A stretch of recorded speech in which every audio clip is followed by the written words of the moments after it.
Aquarium প্রজেক্টের একটি নতুন ব্লগে তোমাদের সবাইকে স্বাগতম। তো আজকে একটি গুরুত্বপূর্ণ জিনিস নিয়ে আমরা আলোচনা করব। তো আমাদের যে একুরিয়ামগুলো আছে সবগুলোতে দেখো পানিগুলো কিন্তু একদম ক্রিস্টাল ক্লিয়ার। কোনো ধরনের যদি পানিতে সমস্যা থাকে তাহলে কিন্তু এরকম ক্রিস্টাল ক্লিয়ার হবে না। যেহেতু প্রচুর পরিমাণে জীবন্ত গাছ দেওয়া হয়েছে এই কারণে কিন্তু সবগুলো পানির পিএইচ লেভেল ঠিক আছে। আর পিএইচ লেভেলটা কিন্তু ঠিক রাখা মাছের জন্য অত্যন্ত গুরুত্বপূর্ণ। যদি ঠিক না থাকে তাহলে কিন্তু মাছ বেশিক্ষণ সার্ভাইভ করবে না, সাফোকেশনের কারণে ওরা মারা যেতে পারে। তো সবগুলো যেহেতু আমাদের ট্যাঙ্কের পানি ঠিক আছে, হঠাৎ দেখলাম যে আমাদের এই পোলার প্যারটের ট্যাঙ্কের পানিটা কিন্তু ঘোলা হয়ে গেছে।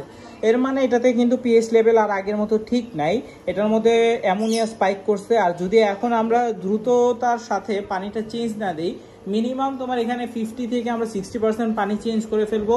কারণ যেই ঘোলা পানি হয়ে গেছে এখানে কোনো ধরনের অক্সিজেন নাই, পিএইচ লেভেল পুরোপুরি নষ্ট হয়ে গেছে। এর মূল কারণ হচ্ছে অন্যান্য ট্যাঙ্কে দেখো যেরকম প্রচুর পরিমাণে গাছপালা আছে এটাতে কিন্তু নাই, যার কারণে এই জিনিসটা হয়েছে। তো তোমরা যারা একুরিয়ামে